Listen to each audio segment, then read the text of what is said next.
song. It's the Kevin Show. Here we go.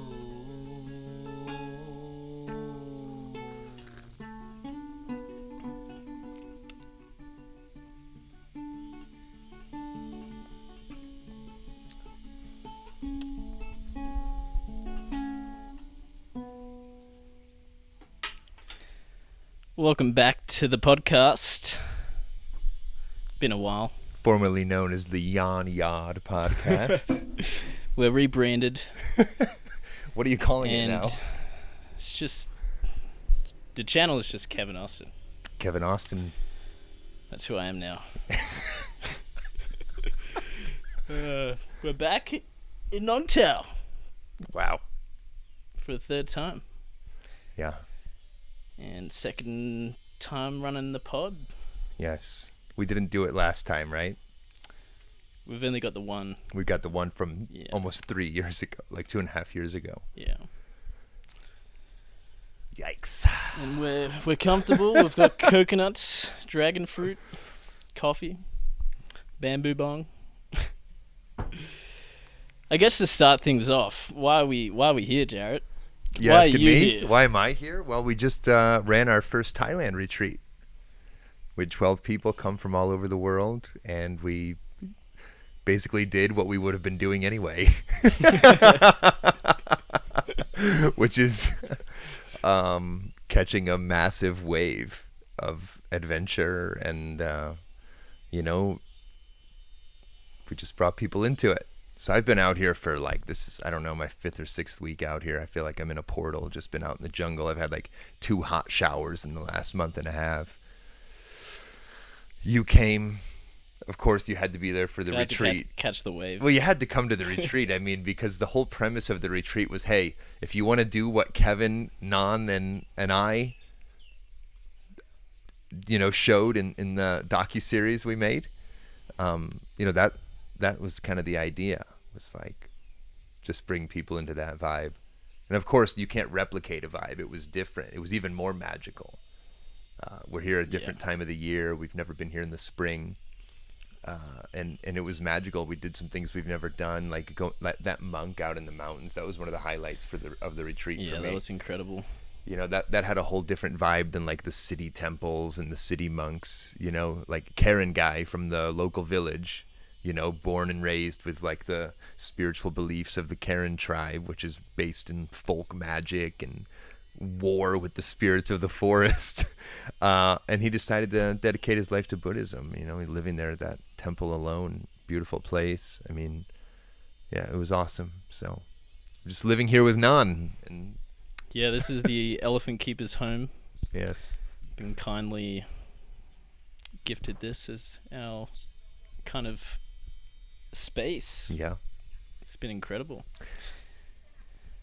And I guess there's a few directions I want to go. All right. I think I told you I need direction. Yeah. I feel like an empty vessel Jarrett's right now. in a big transition at the moment, as am I. Yeah. I mean, so this could be the last you see of Jarrett for a little while. Well, Maybe. you're one of the last. Yeah. I have to step back. Yeah. Yeah. So, I want to educate the people. All right. That's what I really want to do. Okay. And I want to sort of also get an understanding of, I mean, I know you quite well, but understanding your journey and how you got to where you are now. But I think the thing that I sort of feel passionate about to speak about with you is mushrooms. Okay. And I think you have the closest, or one of the closest relationships to, and feel free to correct me at any time while I'm speaking about this, but you have a connection with probably, it's the only continuous lineage of shamanism with the mushroom. In Huautla. With Bernardino, you mean? Yeah. Yeah. So tell us about that. I mean, in what context? Okay.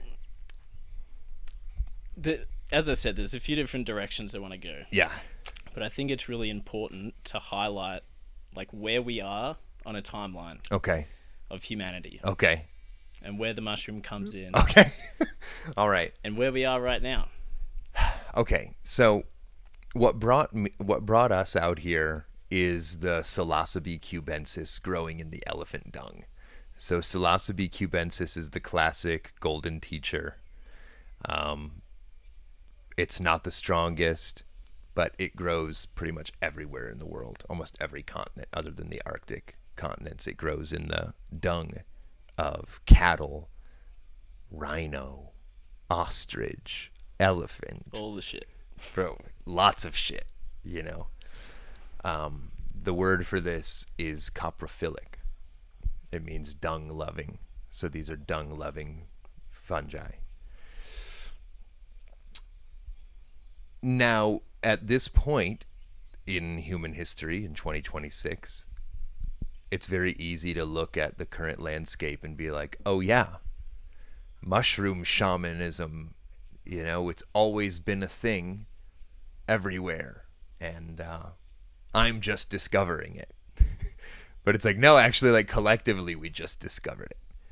Like literally, the general public of the entire Western society and Asian society everywhere. It only, we'll get to it, but it only survived and it retreated to this one little mountainous village in Mexico.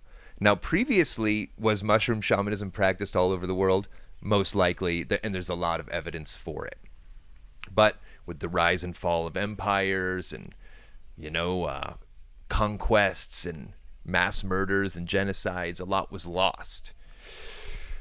So the Western world was absolutely unaware of psilocybin mushrooms until 1957. Which is insane. I mean, this is what is that? 30 years ago? I'm sorry, not 30. That was so 70 years ago? 60 years ago? Less than a century. I can't math right now, but too much bamboo bong. But 1957, Gordon Wasson. He was a banker on Wall Street, and this is the man who founded ethnomycology, which is the study of mushrooms and how they relate to Aboriginal peoples. And he got a tip from this guy, Robert Graves, who published some books. And this guy was very deep into mythology. And this guy was like a magical guy, Robert Graves. And he gives Gordon Wasson this tip, like, hey, there's this psychedelic mushroom down in Oaxaca. And so Gordon Wasson goes looking for it. And at this time, when Gordon Wasson was going there, I spent a lot of time there, which we'll get to. When he went, you had to travel on donkey. I mean, there was no road or anything. And this was just, like we said, like 70 years ago. I think let's get this right. Can we get this right? Can we get this math right? Okay, so 57. So 2007 would be 50 years. So 70 years. And it's 2026? Yeah. 69 years, actually. What a lovely number. 69 years ago, this was brought to the white man's attention. And so, I mean, I don't know how deep into this we want to go, but essentially he goes down there. He has some ceremonies with Maria Sabina, the legendary Mazatec shamaness, who is credited with exposing the world to mushrooms because she was kind enough to let Gordon Wasson and his wife Valentina into her home, and they had a handful of ceremonies. And he actually went back a number of times with Albert Hofmann, the man who accidentally invented LSD, you could say. He was also the first person to synthesize psilocybin from the mushroom then, because they were going to Mexico. And mind you, this place in Mexico is magical. I mean, all over the world, like I said, you have the Psilocybe cubensis growing in the dung.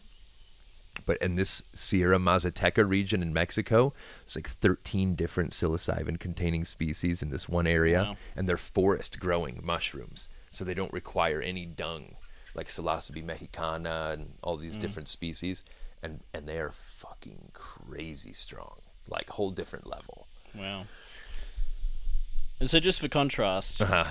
I think it's just like, how old is the mushroom?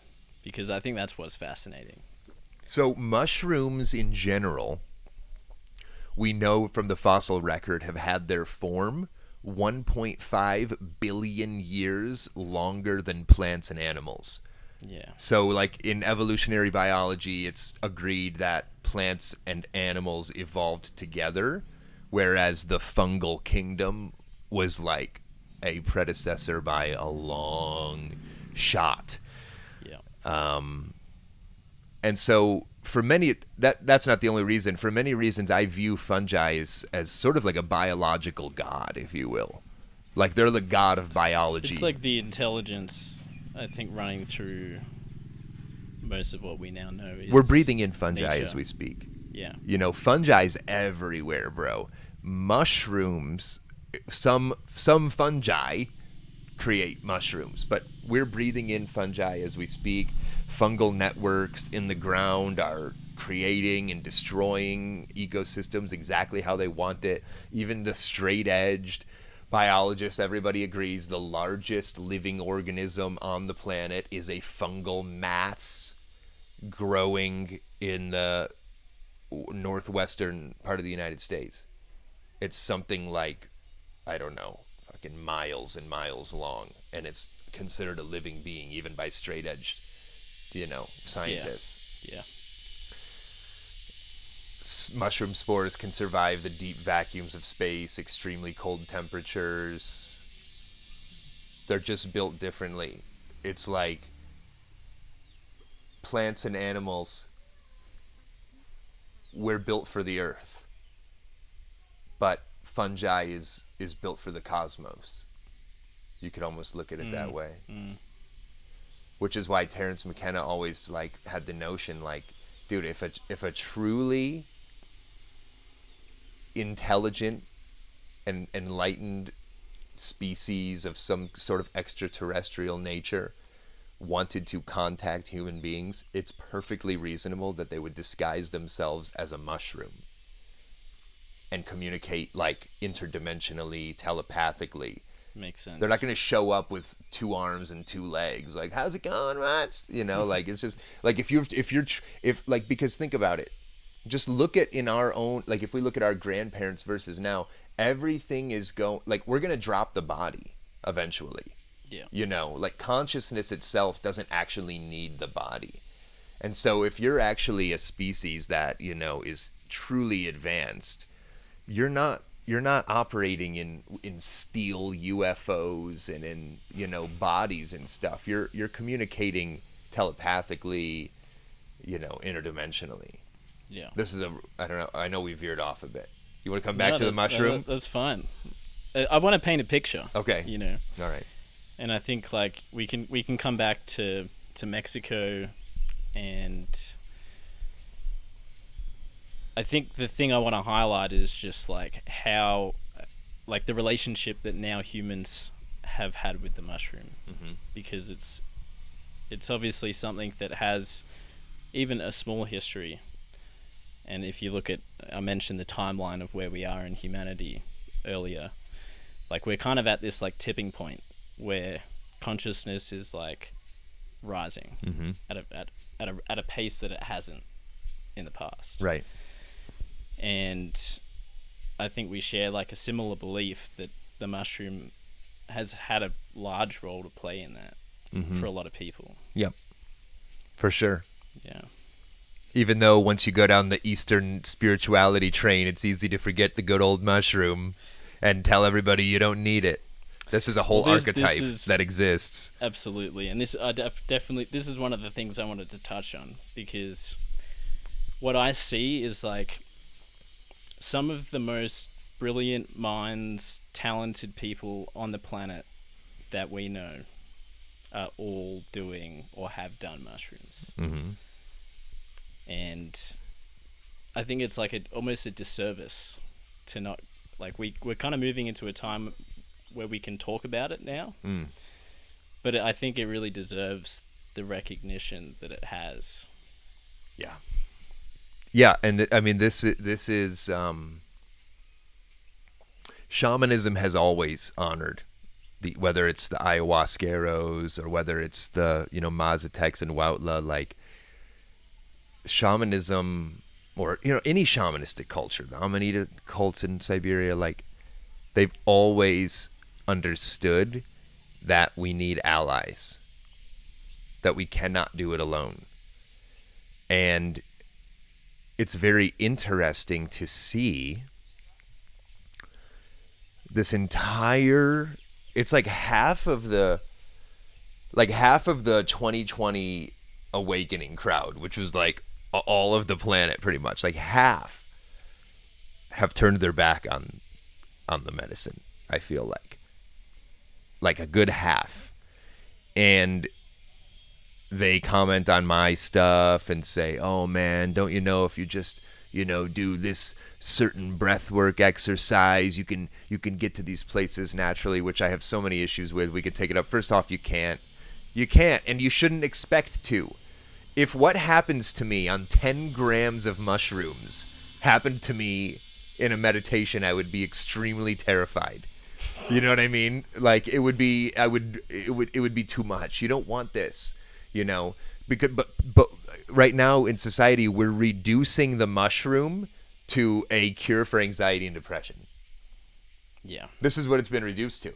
So everybody's like, "Oh, mindfulness and breath work, you can achieve the same result." I'm like, forget everything that you are thinking about it.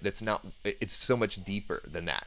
And this is what shamanism honors, and this is what I feel called to explore and preserve, is this relationship with these nature spirits. Because the mushroom isn't a tool. LSD is a tool. The mushroom is a living being. It's a teacher. But it's only going to reveal itself in the form that you allow it to, especially when you're taking these smaller doses, 5 grams or less. You have to, once you get up into the 8-10 gram doses and you do it in a proper ceremony, this is another important part, is the ceremony. And maybe we can talk about that, but the reason that the ceremony is important, and the reason that shamanism honors the ceremony, is because even at a big dose, even if you've thought about your set and setting, you've been meditating, you're fasted, everything's perfect, you can still fail to make the connection. This is how these things work. They're variable. These are nature spirits, these are plants, these are fungi. They can vary greatly in their tryptamine percentages and all these kinds of things, right? So the ceremony, it's a science. It's an art, but it's also a science. It's like a provisional phenomenological science, where you basically make sure every single piece is aligned, that the energy is aligned, so that you can create a container for maximum success in making that deep connection and that deep voyage. But I think this is half the problem, is like most people are going into their experience with mushrooms like completely blind. Yeah. Without any of this understanding, which we haven't even dived into. Yeah. But for me, like my early years, it was, I would say it's still responsible for like what my connection now is to nature, but I went into it completely blind. And I think it's important to sort of highlight. I mean, the biggest distinction that I think I've made for myself is just like mushrooms aren't an escape. Like when you do mushrooms and you stop doing mushrooms, like the work that you do on yourself doesn't stop. And I think having mushrooms as an ally throughout that, it's not something you just disregard and never do again. I think is a powerful thing to highlight, because I mean, not everyone's interested in their own evolution, but I think for the people that are, having an understanding and a relationship with a spirit, fungi, that can actually assist us in the direction that we want to go. Yeah. You know, things like microdosing and this stuff is great, but the real change comes from these like deeply profound, earth-shattering experiences that rearrange your entire ontological structure. Like, this is what we're going for. This is what creates a changed human, is like these deeply profound experiences that can sometimes be terrifying. But dude, I agree with everything you said, and I think that in light of that, it is important to talk about Woutla, talk about the Mazatec, talk about, because they're because like you acknowledged, I don't know if people caught that. This is what we kind of jumped on this and then we veered off of it. There is only one surviving tribe with an unbroken line of shamanic tradition with psilocybin.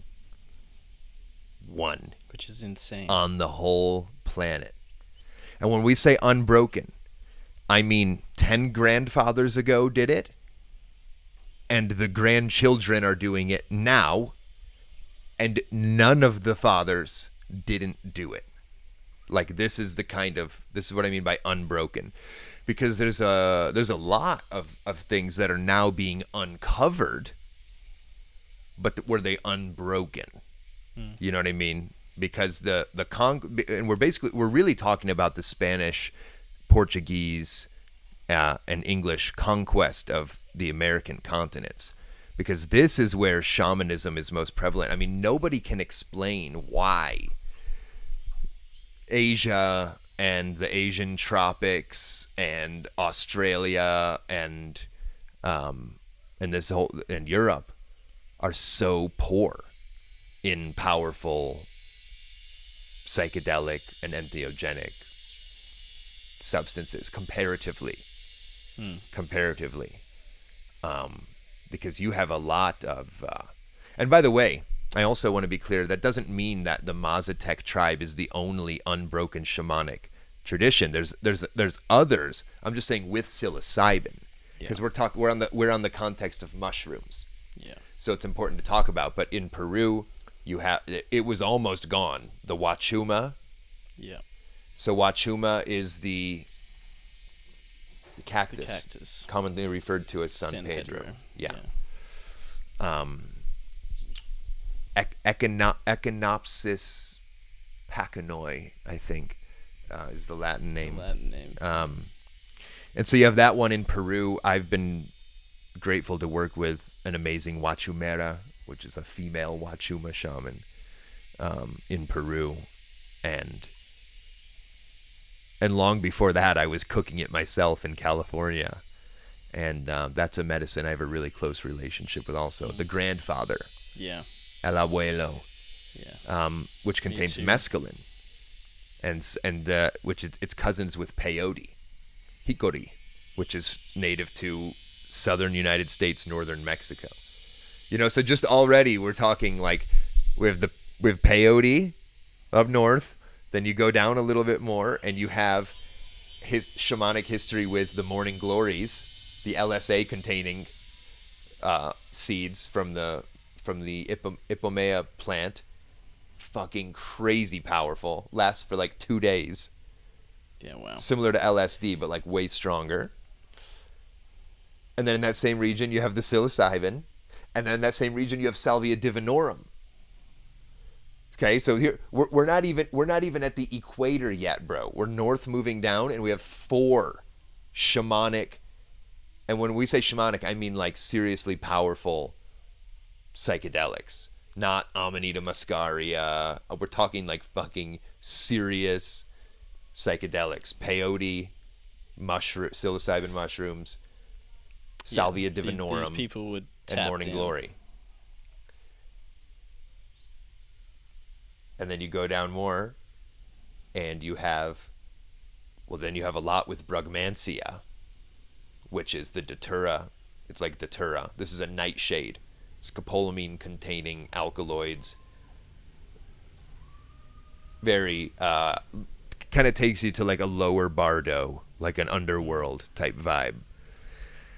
And then you have the ayahuasca cults, which is ayahuasca's that's my big three: mushrooms, ayahuasca, and wachuma. For me, those are what I have the closest relationship to. Ayahuasca is fucking powerhouse psychedelic, and then you have wachuma. So these are like main. I mean, so there's 4, 5, like 7. There's like 7 right there, just from Mexico down to Peru. It's incredible. And yeah, there's really, like, coming back to the mushroom, there's only one unbroken lineage, really. Yeah. And yeah, I think, like, I mean, the indigenous all around the world, they had so much knowledge. Yes. They, especially a relationship with plants and the world around them. Yep. So for me, it's like the first place I look. Yeah. But nobody can explain why dude, Papua New Guinea, has one of the most diverse jungles on the planet, and there's no psychedelics. Yeah. Same Indonesia. Nothing. Julian, we helped make it more public. The Phylodium pulchellum. This is huge news. This is huge news. It's just a skip and a hop over here. It's a skip and a hop over there. And so that one grows around, but that's like one. That's one. And then, of course, you have like the psilocybes growing in the dung. But, comparatively, it's not even close. And like those intact shamanic traditions are on a different level. It's so interesting talking to you too, Kevin, and like people from out here, because I realize like European people, Australian people, we have access to different things.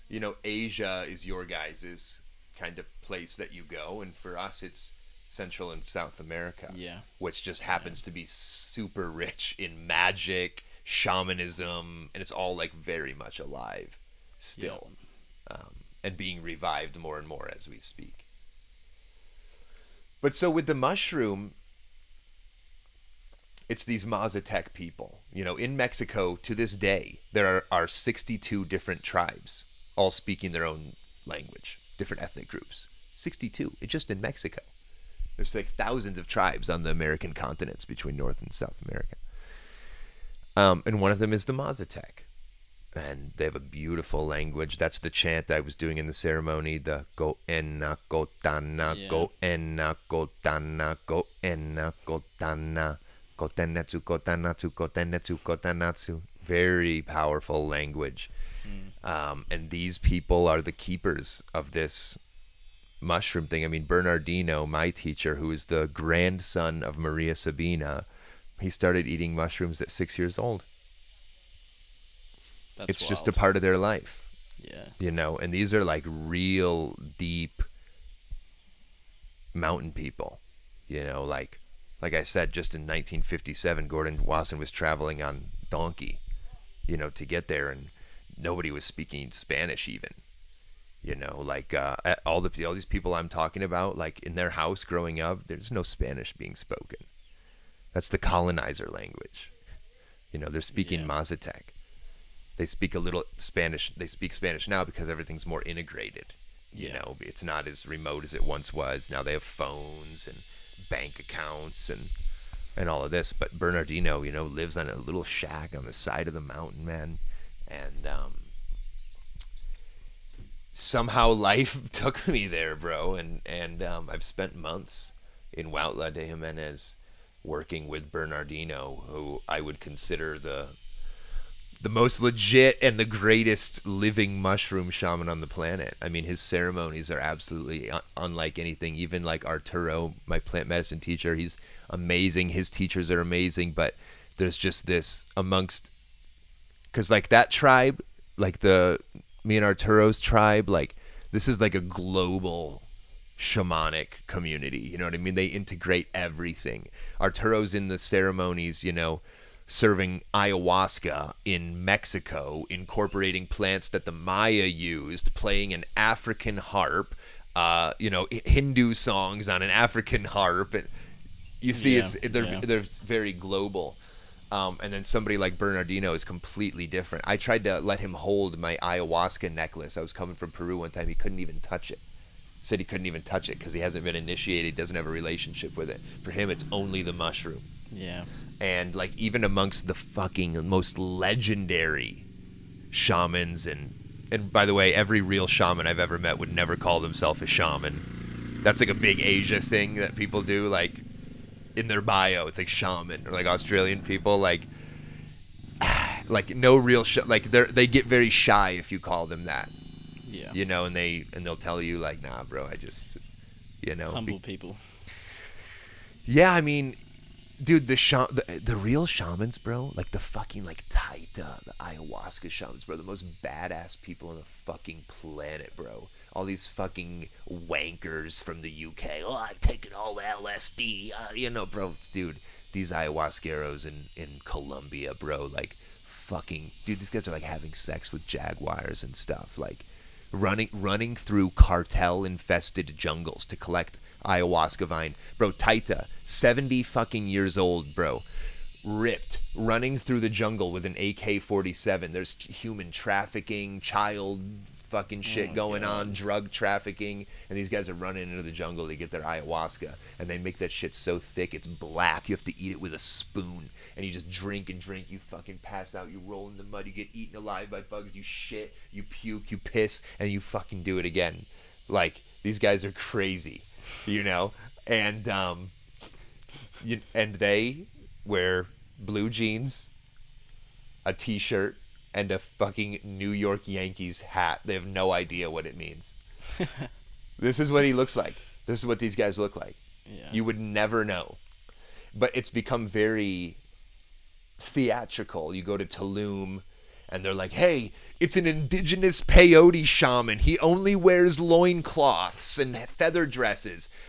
Peyote's not native to the Yucatan. The Mayan people had no relationship with peyote, but yet, you know, there's this Mayan dude in a fucking loincloth getting paid to, you know, give everybody peyote and on the beach in Tulum. And it's just like, it's become very theatrical. And dude, this is the timeline we're on. I know, you know and here's the thing is like, this is what we're facing too with the legalization of cannabis and all this stuff. Like, availability to this stuff is increasing rapidly, which also leaves so much room for the charlatans and for the uneducated to capitalize, you know. So it's important to like really like do your fucking research, like read some books, get into it, like, you know, study and form a relationship with these things. It's not about doing all the drugs. I'm not interested in drugs. I'm not interested in psychedelics. I'm interested in plants and mushrooms and how they're used in a shamanic context.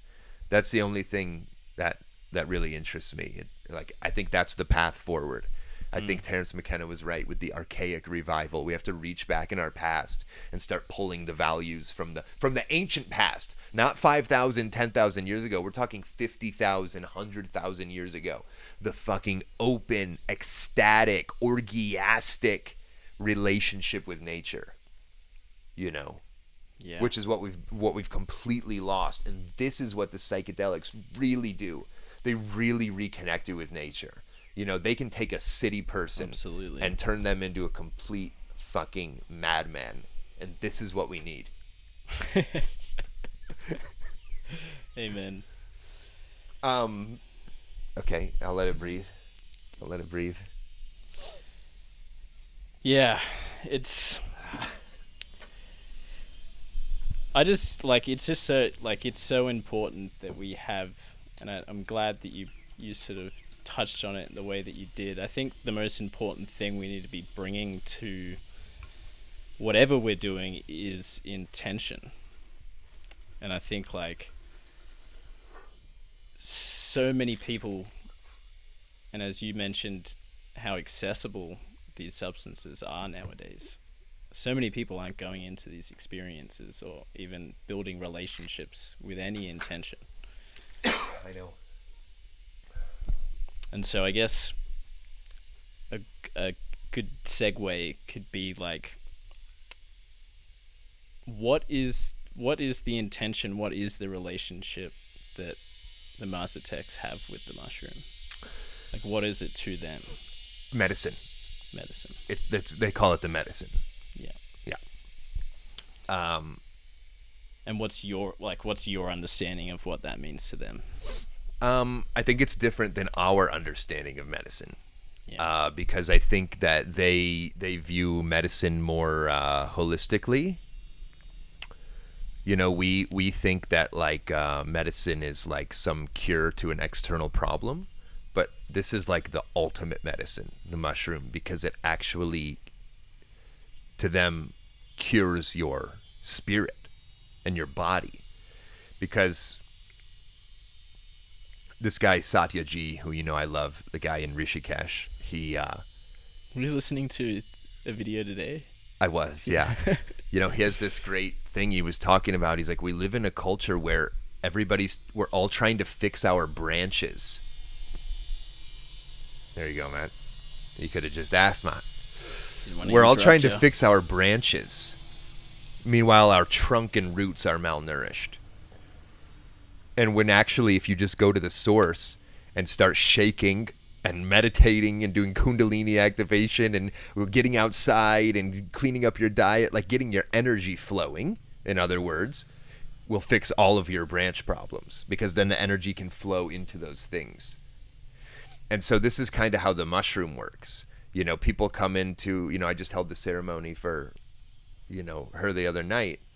And we were talking before. She's like, well, you know, like, should I have an intention, like things I want to work on? And I'm like, no, we're just going to clean you. We're just going to clean your whole energetic system. All that shit's going to take care of itself. And then here we are 48 hours later, and she's telling me all these issues in her life have just been resolving. Like people calling her and like healing conversations. Yeah. It's just all resolving. So this is kind of how the mushroom is treated. But, you know, also like, and it also depends, because in every, you know, tribal situation where shamanism is present, the citizens always have a very different relationship to the medicine than the people serving it, the shamans. You know, so for Maria Sabina, it was a visionary quest as well. It was, you know, she was a poet. Maria Sabina was an amazing poet. And this is where she was getting all of her poetry from, and her, you know, her connection with life and all of that. And this is how it always, you know, in the, you know, the ayahuasca communities I've been to and stuff, it's like, you know, the average person doesn't really have much of a relationship with it at all. It's the shaman who does. Which is why I like the notion Terence McKenna put forth of, you know, in this new phase of human becoming, we don't need a society full of shamans.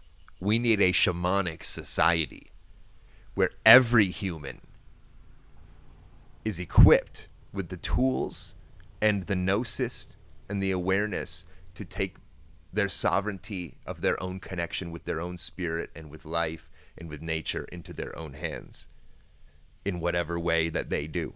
Because chanting, and there's many shamanic techniques. Psychedelic shamanism is the most effective, generally speaking, but also everybody should be free to, you know, form a relationship that works for them. However, if we're going to get there, we need to first seriously examine the anthropological data, and we need to get these indigenous people involved in the conversation. Yeah. I have interviews and a lot of stuff with Bernardino I haven't released yet, which is maybe I don't know why. It's some well that's we don't have to go there. But I'm in contact with him now, and I'm going to go see him when I leave. We got to get these guys involved in the psychedelic conversation at large. You know what I mean? All these conferences going on, all these people doing podcasts, and they're fucking scientists who spent their entire life doing exactly what they were told within some system, They're straight edge people, never even fucking smoking weed, you know, and now they did a little bit of intramuscular DMT and think that, you know, they're qualified to speak about what psychedelics do and are. I just think it's fucking ridiculous. Bernardino needs to be on the fucking Huberman podcast, not this fucking wanker, whoever, Robin Green fucker, whatever his name is. These guys who have never even done, dude, they've never been to the jungle. They've never talked to any of these people. They've done shit in a clinical laboratory setting. A lot of it's synthetics too. You know, all this stuff, all the research being done with psilocybin and with ibogaine and with LSD and all these things, but it's all synthetics. These clinical studies aren't giving people mushrooms. You know, mushrooms are never going to be, you know, made federally legal. It's a big pharma avenue. This is what's going on in the States anyway. They're like all these avenues for big pharma are coming in to isolate certain alkaloids from these things, patent them, not make them legal, but move them down one schedule so that they can be used in a clinical setting. You know, when it does nothing for people like you and I who want to explore our own consciousness with shamanic plants and fungi. This is something that you have to take into your own hands. You have to be fucking brave. You know? And this information, I'm yet to find a podcast with the information contained within the minds of these people and in some key books and anthropological papers from early on. You know, the stuff you're hearing in the mainstream is fucking complete crap, in my opinion. It's all clinicalized. It's all a dumbing down. When the reality is, we don't need any clinical trials. Psychedelics being illegal is a civil rights issue. Yeah. You don't need clinical trials to prove it. It's a religion. It's the first religion, shamanism. Experiential religion. This is, and to these tribes, to these peyote tribes, and to these mushroom tribes, it is religion. You know? And in the United States, we have the Bill of Rights, the Constitution. You know, we have the freedom to practice whatever religion you want. That's enshrined in writing from the founding fathers. And also the pursuit of life, liberty. I mean, the right of life, liberty, and the pursuit of happiness. If experimenting with psychedelic mushrooms doesn't fit the does mold, not sorry. fall under the pursuit of happiness and liberty and life, then it's as good as toilet paper. It's ridiculous. You know? Yeah. There are some places in the States now where psilocybin has been, it's not legal, but it's decriminalized. Yeah, they're making like mushroom gummies and shit. It's fucking crazy in Canada and stuff. And see, this is the problem. This is what I'm saying. Availability to psychotropic and psychoactive substances is about to go to the next level. So you have to be armed with the information and with the intention. To, you know, start creating your own, dude. You can start your own psychedelic garden. Like in the United States, right now, you can start your own psychedelic garden with legal plants. Yeah. You can get Morning Glory, Salvia divinorum, and San Pedro growing in your garden right now. You know, you can start getting in cannabis now and all these things. You can get a kit, grow your own mushrooms. Like, take it into your own hands. Yeah. Stop buying mushrooms from the guy on the street in a bag. You know what I mean? Like, you can take it into your own hands. Absolutely. And that's what it's all about. It's about the sovereignty, you know? And it's like they've, I mean, you've spoken about it a lot, but they've done it with tobacco, cannabis, and God knows where it's going. But there's just like such a distinct disconnect from the spirit. Yes. Like, to me, like I said it to you the other day, but like growing cannabis indoors in a pot plant, it's just like, that's like eating a fucking watermelon grown in the same way without any sunlight. It's like, it just doesn't make sense. I'm with you. I prefer the natural way with all of this stuff. Yeah. And you know, the reason that we have this issue, one of them is because, like I said, because we don't give a fuck what the elders in these tribes have to say and what these shamans have to say. We don't give a fuck, bro. We want to order the drug to our house in fucking kilo bags and do whatever the hell we want with it. This is what people are doing with mushrooms every day as we speak. There's people all over this planet buying a bag of mushrooms and doing whatever the fuck they want with them and never even considering, are there any humans on the planet who, really have mapped this out and, have some things to say about it? Never even considered it, Yes, yeah. It's insane. You'd rather listen to what fucking Andrew Huberman has to say about it. Oh yeah, it's going to cure my anxiety and depression. I just think it's insane. What's going on? This is where we're at, man. And it's a large reason why I wanted to speak to you, at least to just shine a light on it. I hope I'm not being too intense about it. Well, I think you're passionate. I don't think you're too intense at all. I am passionate about it. And I'm not judging anybody. I mean, it's not like I was just, it's not like I, from my very first mushroom trip was with Bernardino, like living in Woutla. I also... Comes from being that guy that had no idea. Dude, I was taking 10 grams in my apartment on New Year's, no idea. Just laying on the floor and just like, I never partied with them. Never in my life have I partied with them, with any of them. I've never even been to a rave. I mean, yeah, doesn't interest me. I've been to like 3 concerts in my life. Yeah. It's always been private for me. All of my first psychedelic experience were on beaches. Yeah. On the Great Lakes. Yeah. Summertime, Lake Erie, Ohio. Like that was all mine with like a couple really close friends. Yeah. Something you said just the other day, I think be cool for you to speak about it. But you said, how can you expect, like the setting is having like being on mushrooms, but like how can you expect to reach another dimension if your eyes are open in this one? That just fucking stuck with me, man. It's so good. Well, this is one of the main things that I've learned from the Mazatec way of doing it. In the Mazatec ceremonies, there's 1 to 2 patients with the shaman. Like usually just 2 people in the room.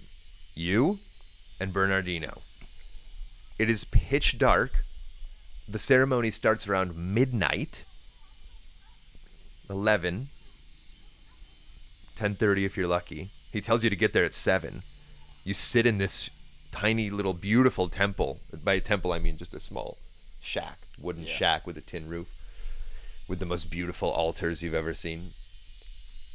And you fucking fall asleep by the time the ceremony starts. And he does this on purpose, I feel like. I've never actually asked him, but I think he does it on purpose because by the time you wake up, you just accept this huge cup of mushrooms. You're like in that mercurial realm between waking and sleeping. But anyway, it's pitch dark. I feel that. He's got the altar with the candles.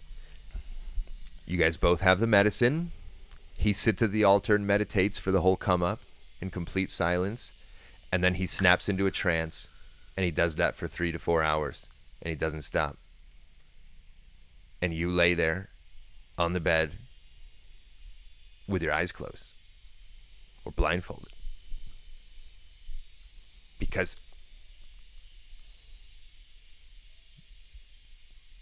what you're looking for when you're taking mushrooms isn't in this world.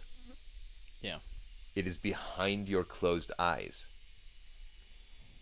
Yeah, it's not out in the world. It's not here. You would have seen it already. Yeah. Sure, it's cool to be on, of course, do I like taking a gram and hiking in the forest? Sure, it's great. But when we're talking about ceremonial doses, 5 to 20 grams, the way to do it, I've found, is this is the way. This is the best way to do it. And this is the way I've been doing it for people out here holding ceremonies, like the one I held for you guys the other day. Yeah. It's very different than sitting around with the boys and you're like really mushroomy and like you're talking and you're like, well, maybe we should jump in the pool. It's just a whole different vibe. Yeah, and I think the biggest difference is like, and you really encouraged it, but to like notice all of those like parts of you that like want to get up or like distract yourself. Yep. Because that's like what we do in our everyday life. Yep. Is we most of the time it's unconscious, but we just like move around from like discomfort. Yeah. You know, and that is ironically the very thing that we actually need to look at. And this is how it's medicine. Yeah. This is part of. I'm not going to limit it to just that, but like examining, because when you're laying there, you know, like in Bernardino's chanting, dude, and when he's chanting, I mean, I'm telling, when you open your eyes, it is a fucking geometric, colorful. You look in that, you want to close your eyes. It's insane looking. You're like, dude, like, it's unlike anything what he's doing in that room, just for hours, walking around the room, like standing over you, Kotanatu, Maria Sabina, Kotanako, like summoning all these ancestor spirits, and Maria Sabina's in the room, bro. There's this big wooden statue of her. She's fucking alive, bro, in this room. It is unbelievable. Wow. But you lay there, and what's interesting is that whole and it's funny because that's what happened with Agni the other night. We do the ceremony. Ceremony was like 2.5 hours. And then, wow, fucking intense.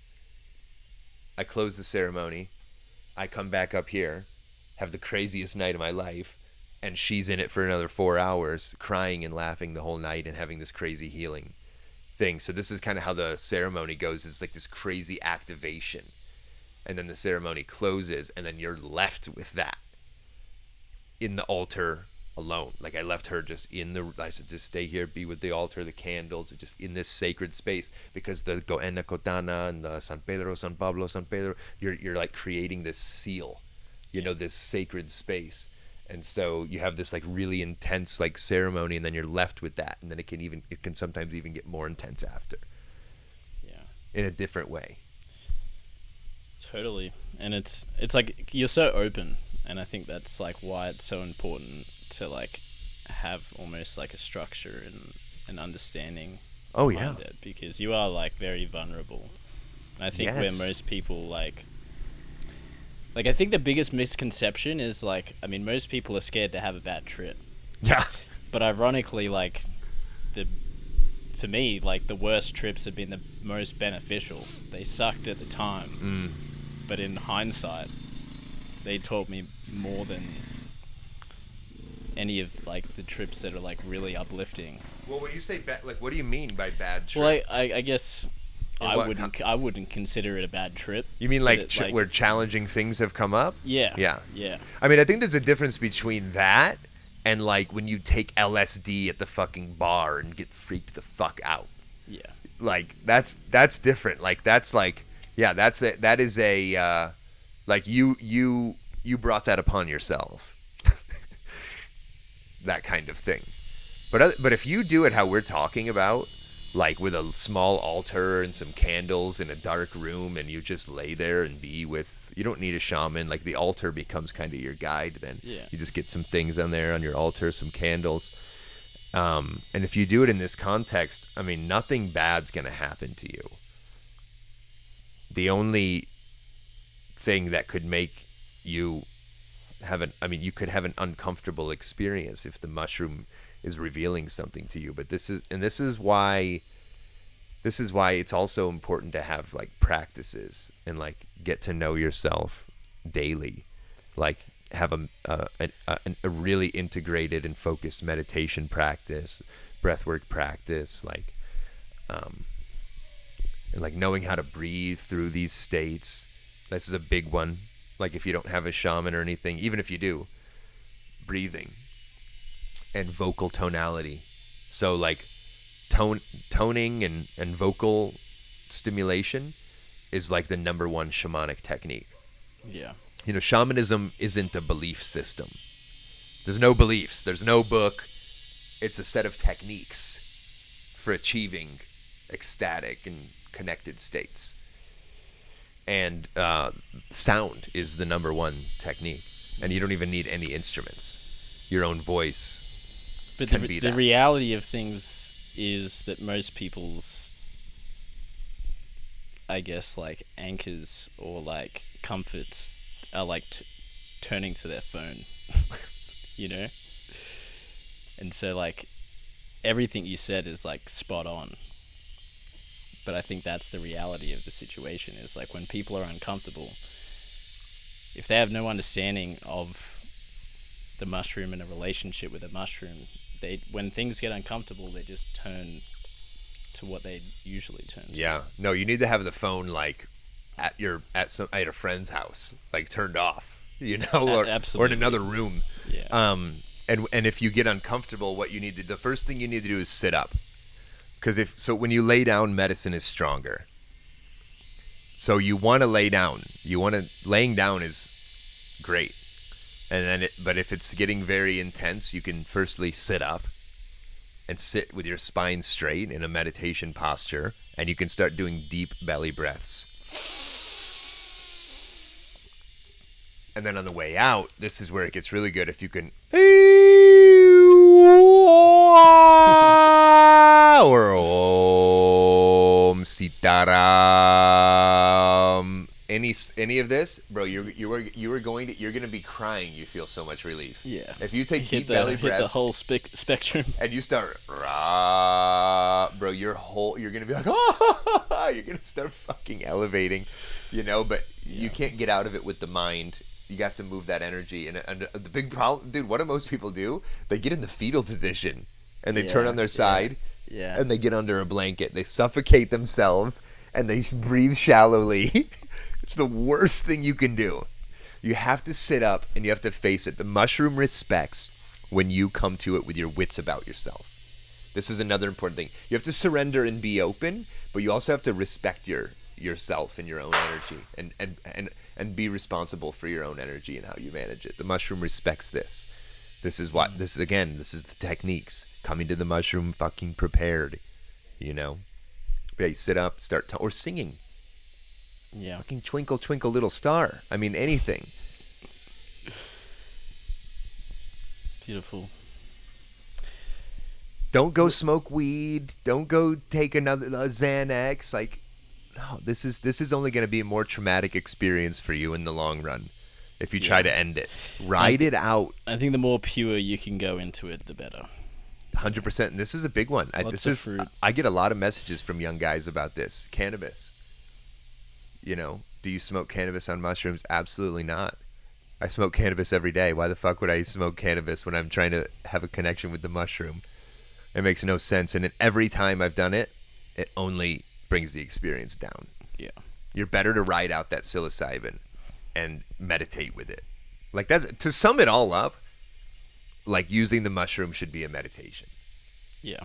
Like, that's what it is. Only, like, that's like ceremonial doses. I mean, you know, taking 5 grams with the boys, like, just chilling, dude, that's where the demons come out.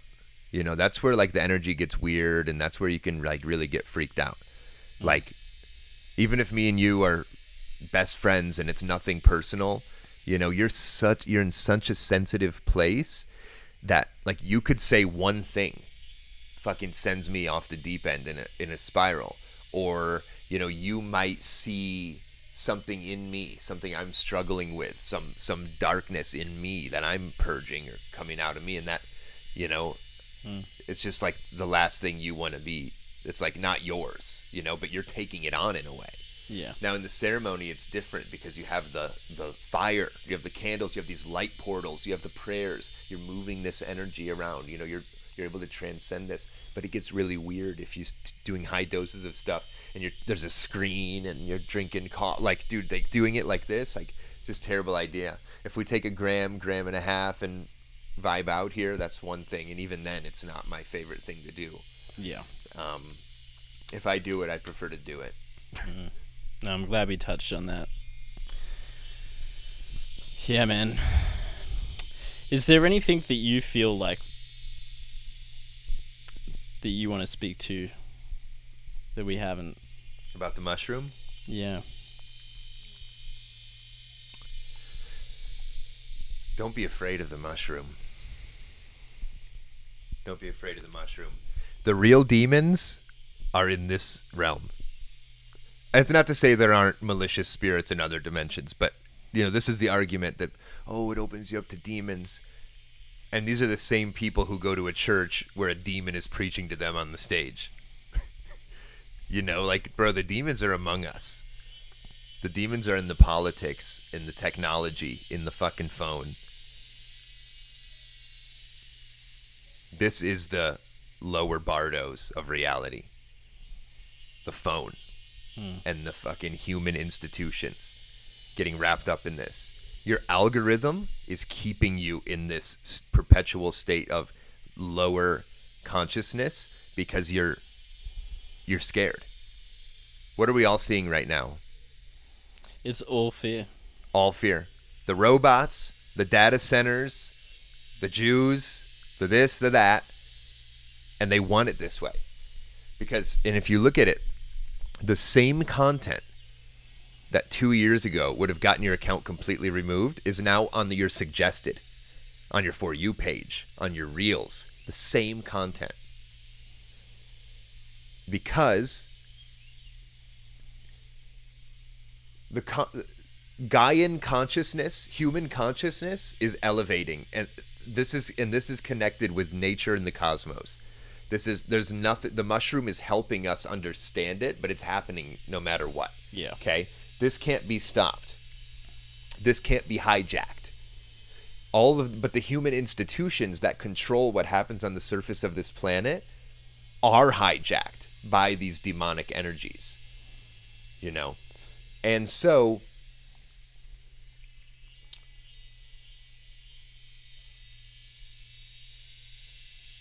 the mushroom and the plants,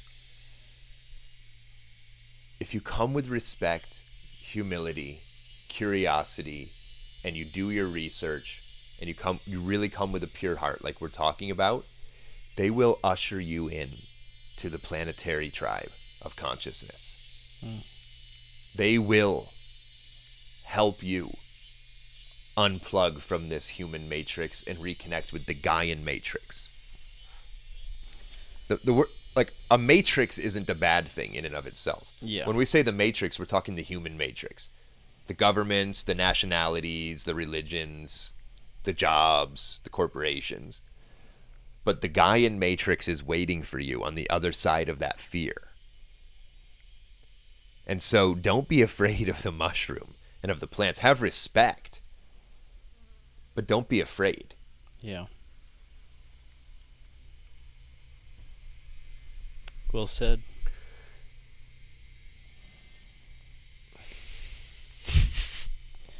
Yeah.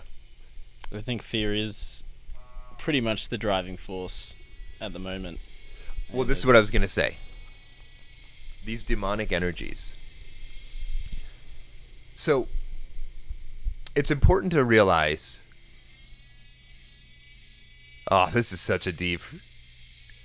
But let's go there. It's important to realize that these folks in charge of these religions and big governments and organizations, they're black magicians. Like, in every sense of the word. Like, not kidding. Like, they are black magicians. They are using black magic. Especially the state in the Middle East. This is like top tier dark wizards, bro. And the Jewish people in general are powerful, like, wizards, you know? Like, there's some, like, legendary, like, you know, people. Absolutely. But also, like, there's this sect of them that's extremely dark. And all of this is being run on black magic. Because with white magic, you don't make manipulations that are as noticeable.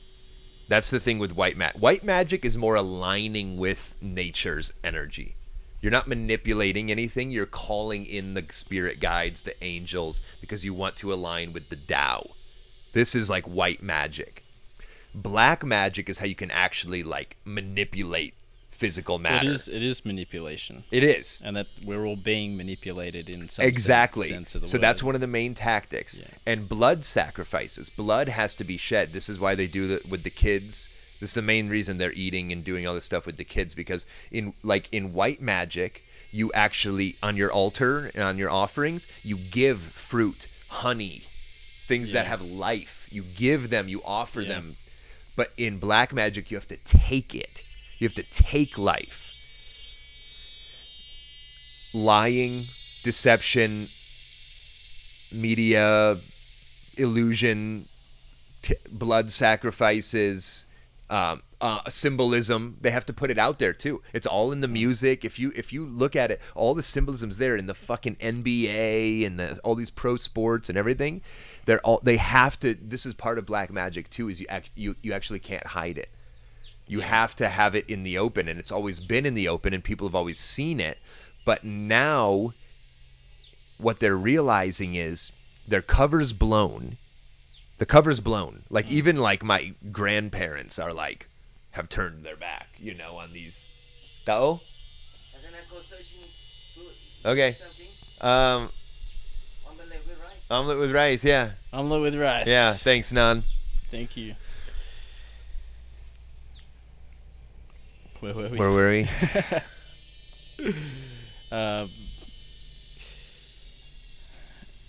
Anyway, they're using black magic, and you can't fight the black magic. We have to now. Okay, here's what I was saying. It's all in the open now. And so now they're embracing this. This is actually their new way of harvesting energy. Yeah. They're getting your energy through the phone from the reels. Actually, this is why you're more drained. This is why you have no ambition to get your life together or do anything creative or productive, is because they're harvesting your energy through the phone, through fear, through emotional root chakra based reactions. Pleasure, comfort. I mean, it's pleasure, comfort, and getting pissed off and getting scared. Yeah. All of these things. Sexy girls, brain rot stuff, and terrifying shit. And it's like decadence, really, and the fall of the Roman Empire. Like, we're at a similar space. Well, I actually have a theory that the demon that was controlling the Roman Empire never left. This is Baal. This is this demon that they worship and make sacrifices to. Yeah. Like, he never left. Well, yeah, I don't think energy is ever really destroyed. It changes form. Yeah, and now it's the United States. It's my understanding we live in a reality where there is equal light and dark. Yeah, for sure. And so, like, the conversation we're having now, it's like, I mean, you could get thrown off and stop. Well, I haven't brought it back around though. Yeah, and please do. Okay. So here's the key. Number one thing here, let me tell you what I like about Christianity. I think for meditation techniques and things like that, Buddhism, Hinduism's great. I think for a language and a way to view reality, for different tones and vibrations, Hinduism's the best. I think these religions all have different things, and I think what's so interesting about Christianity is that it prophesized everything that we're seeing happening right now. I don't believe that God is this Old Testament angry God in the sky, and that Jesus did and all this stuff. I'm not into that. But anyway, this is a conversation for another day, but I just want to bring it to the Bible because I think a lot of people might appreciate or resonate with it. One of the most said phrases in the Bible is "Do not be afraid." Yeah. Of the darkness. Do not be afraid. Fear. Do not fear. Do not be afraid. Call upon God. Yeah. And this is the task now. So we know, this is how we'll end it. This is how we'll wrap it up. We know they're all fucking evil, baby-eating, crazy, dark elf magicians. Obvious. Right? Yeah. So now, we let that be what it is. We pray for them, and we go create with the light. We turn our back, we go align with the light, and we start creating. Because their systems only work if we cooperate. Right now, the United States right now, like, we still do have a high degree of freedom. You can get away with a lot in the United States. There are more guns than people. it's a great place in that regard. But every year, this goes for every country. Every year, every month at this point, we're losing those freedoms. So the key is to stop feeding these systems immediately and start creating something aligned with nature. Which is the sovereignty. Yes, yes, exactly. Because as long as you're fighting against them, you're still a victim. Yeah. We see what they're doing. The reality is you got to get out of the city. If you're still in the city, you've got to rearrange your life. You need to reconnect to like the real world. But not just for a vacation. No. Maybe start there. It's a lifestyle. Start there, but you got to move out of the city. I think this is like abundantly clear, because this is where and a lot of people aren't going to. We have to also realize this, and shouting from the rooftops, telling everybody you're stuck in the matrix, you got to get out. This isn't. Let them go. I mean, you can't make anybody do anything. And so let those people stay in the city and get every jab and eat slop, matrix slop, and be monitored everywhere they go and get fucking chips in their head. Let them do that. But right now, you still have some freedoms. You can still go buy land. You can still travel and use your passport and make relationships. You can still work remote, make money from your phone and move around and start setting yourself up, learning different skills, farming, whatever it is. You can still do this. But you see where it's going. If you don't have a plan, you become part of someone else's plan. This is Terence McKenna's famous line that the mushroom told him. If you don't have a plan, you become part of someone else's plan. So if you think that you have 5 years to get out of the city, I think you're going to be sadly mistaken. I think we're looking in like shorter. Like 5 years of business as usual is inconceivable. Yeah, 10 years is inconceivable. Pretty big changes. Oh, bro. I mean, look at the last 5 years. And I think like it's so important to just like really, I mean, in speaking about all of this, it's like still do not fear. Yeah, don't be afraid. Because like it's a game. Enjoy it. Yeah. Like take it on yourself. Yeah. Dude, this is the biggest thing. You can't be a victim if you're going to shift into creator mode. No. There's no room for victimhood. You have to own it all. I catch myself even doing this at this point. Like even today, bro, I had to catch myself and be like, you know what? Anything that I'm blaming, the fucking Matrix, I was dumb enough to get duped by it. I was dumb enough to put my energy into it. I didn't awaken soon enough. Okay, yeah, I didn't learn it we should have been taught this in school, man. It's like, well, we weren't. So take it upon yourself, own it. Yeah. And start creating something new. Absolutely. And it's like, I've said it before, but I think it's like the best analogy is like treat life as if it's a game of poker. You can't actually choose the cards that you're dealt, but you can certainly choose how to play them. 100%. And that's the game of life. Yep. And having the mushroom as your ally. It's a great ally. I think it's the ultimate advantage in the human game. Yeah. As we approach the end of history as we know it, and into this cybernetic telepathic world, you want to have the mushroom on your in your pharmacopoeia.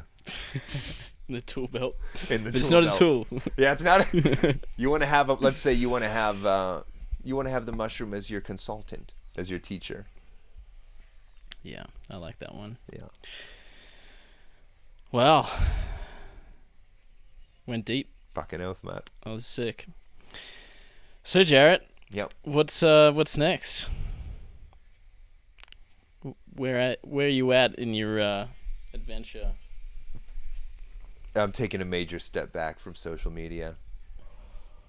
Been doing it hardcore since I was 16. Just turned 28 last week. 12 years. Growing up on camera. I'm ready to put that energy into my family and into my farm and my life and everything I'm building in the real world. I've never relied on social media for all of my money, thankfully, in the last year more so. But for most of these years, I've had my client service business and just gonna go back to that and live in quietness for a while. And the next time you see me, will probably be I'll be in a whole different form. I'll be a musician. I'll be dropping music. That's pretty much what I mean. I just basically what happened is my current form has expired. Yeah. Not my passion, not my life's mission, none of this, but the current form and that I'm doing it in has just completely expired. Like the whole Instagram, YouTube thing, like I'm just tired of putting my energy into these platforms. Like I've paid my dues. I feel like I've gotten everything out of it that I can get out of it. And I've put everything I have into it also for all these people, for all these years on all these platforms, you know, hundreds and hundreds of millions of views over the years. It just dumping my whole life's story and journey out, you know, I'm just ready to keep that energy in. Thank you for your service, Jared. No, I'm not trying to be, I'm just saying, no, you know. I mean that. Yeah, well, cheers, bro. There's a lot of people that have got a lot out of it. And, yeah, I just wish you well. I think it'd be a great new chapter, and I think it's really wise to know when to let go, you know. And change. And that's a part of having a relationship with the mushroom as well. Oh, it helps. It really helps knowing when to move on. That's why this is an easy move for me, and it's not sporadic. This has been building and building, but now is just the time. You know, I just entered my Saturn return, and I have some serious shit I got to get together in my life. I'm an air sign crazy Gemini floating around, but I can see now that if I don't get grounded ASAP, I'm just going to keep repeating patterns. It's going to keep me from going to where life actually wants me to go. I have certain things I need to get together, and I just can't do that with the energy of social media anymore at this point, you know. Yeah. So, but I'm not going anywhere, bro. I mean, you're not. Yeah. I mean, we're like, I wish you well. You're acting like you're never gonna see me again. No, we'll be hanging out. That's the beautiful part about it. I'm ready to just put all that energy into my actual relationships, you know, and totally. into, you know, just. No, but I wish you well in the sense that it's a very new chapter. Yeah, of course. It's scary, but I've been preparing. Yeah. And I've been weaning, but now the energy's dead. I'm so done. No, I know the feeling, man, and that's a big reason I left Australia. I think the collective is going through a lot of big changes right now. And yes. Yeah, feels fitting to do the pod. And yeah, man. It's been a fucking journey. What a blessing. We're just getting started too. Yeah. It's the third time in Nongtao. There's probably many more to come. And, we'll be back in September. Do you want to give a quick shout out to the retreats? Yeah. If you want to join us in September. Here in Nongtao? Yeah, right here. We have a September retreat. There's going to be a lot of Psilocybe cubensis growing in the elephant dung at that time. The Phylodium pulchellum, that 5-MeO-DMT containing plant, will be flowering. We're going to have a ceremony with that. We're going to be taking you guys to Nan's village, very rural place, Bladaki, staying in local people's homes, visiting these mountain monks and these crazy temples in the mountains, and just connecting with amazing people. Smoking sun-grown cannabis out of freshly made bamboo bongs filled with fresh coconut water. So legendary. Get to take a bong home. Yeah. SOULOFJARET.com on my website. You can go, and we'll see you in September. And then I'm serious. I'm not just saying that to sell tickets. I'm fucking out for a while. So it's your last chance. It's your last fucking chance. I'm done putting out. I'm done entertaining people. Also, like I'm not putting out any more like. I'm not editing another video for like entertainment. Like I'm posting like the most simple shit possible just for the final things I have to post. So I'm done entertaining. If you want to hang out in September, we'll see you there. Legendary. I'll carry the torch, mate. I know you will. I know you will. It's your time. Yeah. It's your time, and I'll see you on the other side in Zion. In Mount Zion. Not Zion. Amen, bro. All right, brother. Thank you. Thanks for tuning Thanks in. For holding space. If you made it to the end, yeah. absolute mad cunt. Cheers, everybody. Peace.